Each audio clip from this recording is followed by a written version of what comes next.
Hello and welcome to this episode of the Learning Enthusiast. I'm Chris Simmons, and today's episode, I wanted to show how in Lightburn I designed a golf tee holder. I was thinking of what kind of gift to get my dad for his birthday, and he's a big into golf, so I came up with a golf tee holder. I've seen some online, some wood, some other made of other things. Fabric, but I wanted to do something that was unique and different, so I came up with this idea. So it's pretty easy, and I'll go through some of the steps. And what I'll also do is I'll have a link in the description to a file if you just want to do it, not do it yourself. You just want to get the file and be able to burn it and engrave it in your laser. So before we get started, what you want to have is a tee and also a way of measuring it. I recommend having a caliper, digital or otherwise. You can have an analog if you don't want to deal with batteries, but you can have a digital that's somewhat precise. And what we're going to do, we're going to measure in the first part, when I was thinking of doing this, of how I'm going to hold it, right? And I did some tests, and we'll talk about that, is you want to get the diameter of the tee. And if you know tees, you can see it. It goes from wider to it starts out, it's kind of a funnel, and then it goes down to a actual diameter that stays the same throughout till the tip. And so what would measure is you're going to measure one of the wider areas, and then this other area here, and then that distance. And that will come about when we look at how I'm going to do it in Lightburn. So let's look at the file in Lightburn, or how to do it in Lightburn. So let's move to that. As you can see, here's my file. I can show you how I did a couple of these things. But one of the things I started with was, kind of figuring out what size I wanted to do. And that's somewhat up to you. Obviously, you don't want to make it too big. I kind of just came up with some ideas. And one of the things I'm going to do is if you can see, there's going to be two parts. There's going to be this part and another part that will glue on top. And then I also made some other things just to make it more multiple dimensions. So what I've done here, which I think is really nice, is made this other part that's going to have the golf course, not a course, but just a hole. Just a golf hole, and then you can put your writing or whatever you want on there. But to start off, we start off with this, our rectangle, and mine is, you can see it's 122 millimeters by 56, or if we go to the old money inches, 4.8 and 2.2, and somewhat is based upon the distance of the tee size. And then what we're going to do is we're going to then make slots. So you can see in this other one that you're going to have slots, and the distance between these slots is that actual the actual distance of the tee that I was talking about. And these slots, if we zoom in, and I'll go into a little bit detail, they are going to be the height of them, this part, is going to be equal to the height of your material. My material is 3 millimeters, so that's 3 millimeters. And the spacing, like I said, is I did. One easy way to do the spacing is just to make another rectangle that's about that spacing that you want, and then when you do them, if we undo that, if we select, This is just approximate. When you undo it, you can then use that as a spacer, and I use the array tool to pull them all over. One of the things is then you need to make a squares like this. So what I did is I had started out with a square, approximately whatever size, and then I took one of these,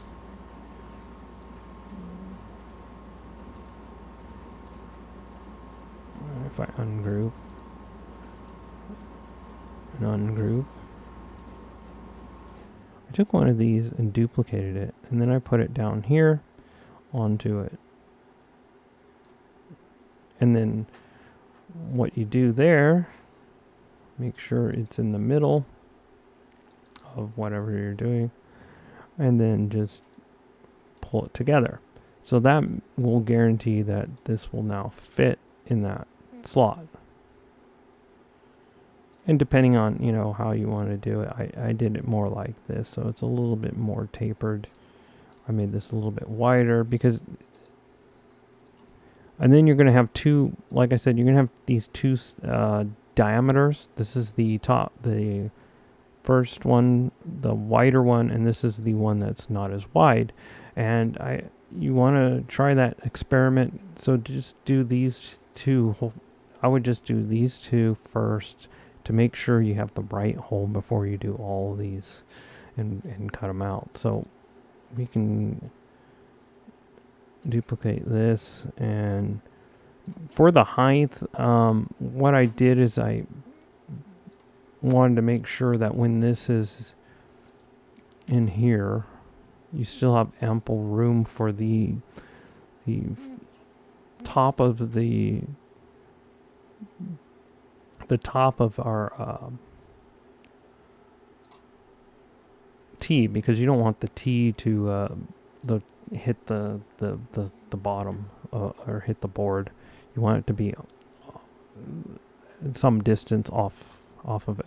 And the reason I have this one and then I have the other thing that I'm going to put over it is just to hide these marks, and because I wanted a certain shapes and stuff. So what I'd say is, like I said, you want to experiment and make sure these. Now, like I said, I started out just doing these, cutting out these two so that I could see does that fit. Then I did this one. I cut this one out. Now you might wonder, how do I make this shape, right? So let's reset this. And you can see this is my, this red square is my material size, which is 12 inches by 12 inches. So to make this, or to make something similar to this, this is what I did. I made an oval. Starting out, let's get that one. I made kind of an oval, and I know like golf courses are kind of dog-leg, but I didn't want to do like a dog-leg completely. I wanted something so I could fit, so it looks somewhat appealing. So you go into your laser tools, and you can't necessarily see this is a menu that I have that's further up here, but the menu tools, you go into tools, and there's deform selection, which is going to be 16 points. So you just start kind of making this, because it's almost like a guitar or a violin-like shape that I wanted. So you can just make, cool shapes. And they don't have to be accurate, right? Like, they can just kind of be generic, or not generic, but your own kind of cool stuff, right? Like you can do something that's cool or different. Just kind of get this thing and try and get the middle part to kind of deform in the way you want. Like that. You can see kind of this.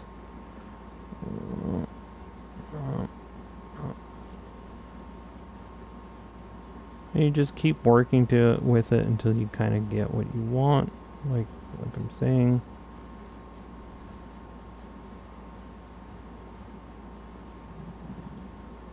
And then once you're ready, you can then hit the select tool, and there you have something. And just keep playing with it to get something you might like that's appealing. And then what I did is I duplicated this, I believe is the best way, and then kind of made a smaller kind of shrunk it down and put it in here. Okay. And you got to decide what kind of golf hole do you want to make? Is it a dog leg? Is it, and just be imaginative with your thing. And then we'll go back to that deform tool, and then we'll make all sorts of, we can make it, because golf courses are, a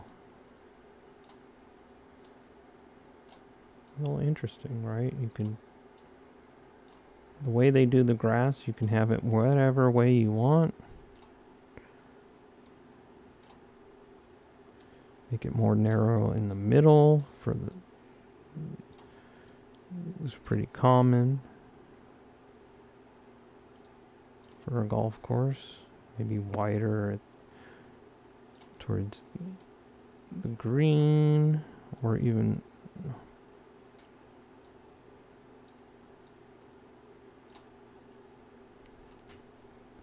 we'll do something like that, right? And then maybe I make it smaller.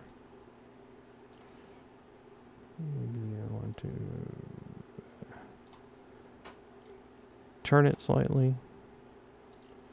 And then I'll just make a little square for the tee box.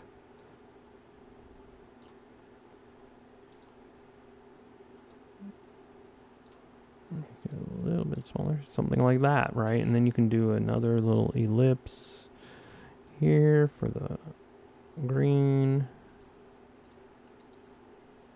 Maybe make that a little bit bigger. Well, not so big, but it's.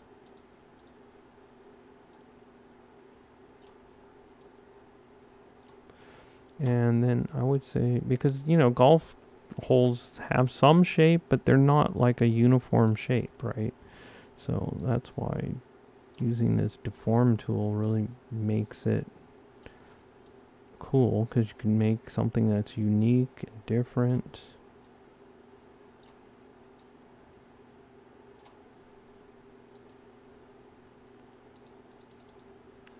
Like most golf courses, right? And you can keep going. And what I did too is I brought in a shape, and I'll just, I had this from some previous, but you can get shapes like trees and stuff, and and do that and put that on here, and you can do a flag stick, things like that, right? So you can make it really cool, add text and size this, but I would then make this its own thing. I would do this out, but you don't have to. You can do this as a line. You can do it as an engrave. You can do whatever that really looks cool, So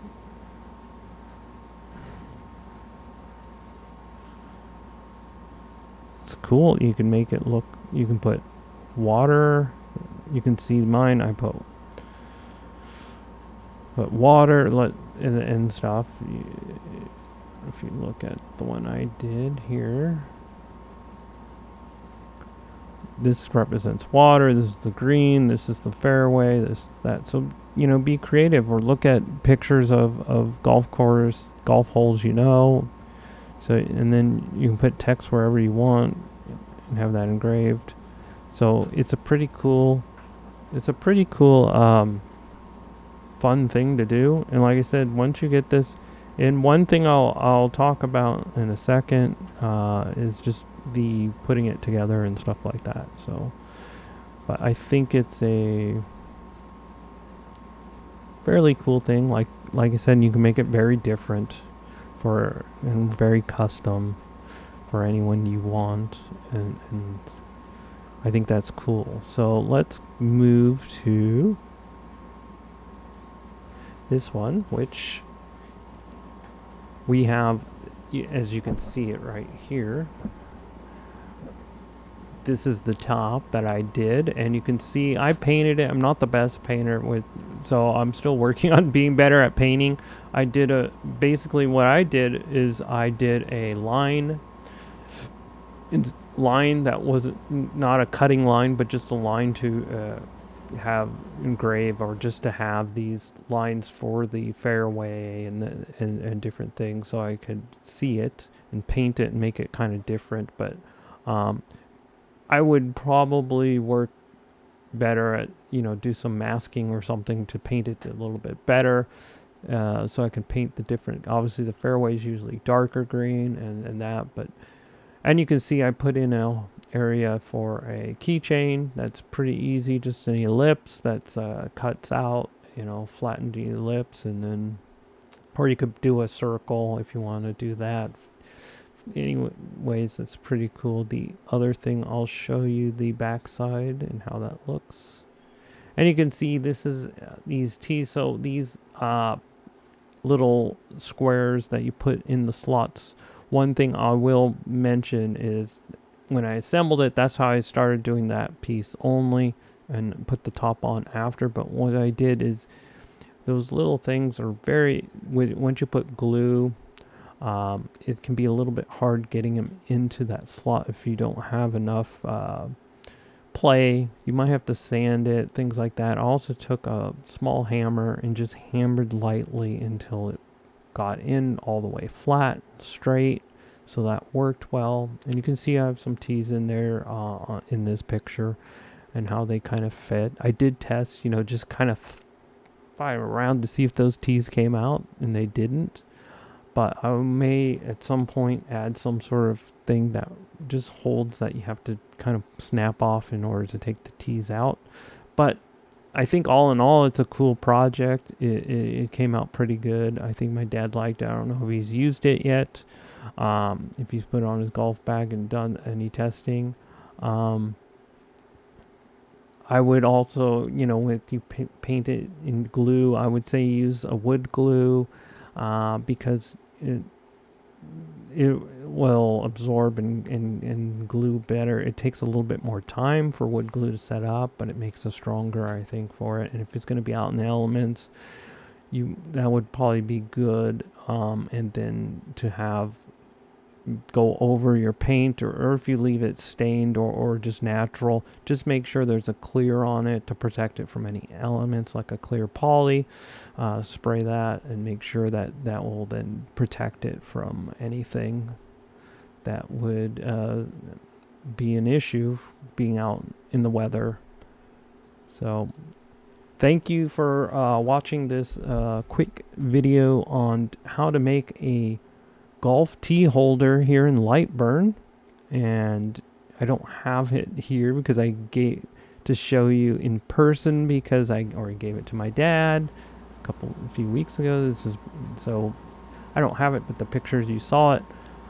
So it's a cool project, pretty easy to do once you kind of figure things out, and fun to paint if you want to paint it, or just leave it natural wood color. And as always, I like this video, follow and subscribe to this channel, and share this video with anyone you know who would like to try to make this for someone. Thanks again. We'll put in the description a link to the file. As always, remember to never stop learning. Thanks for watching. Let me just thank you once again, and bye.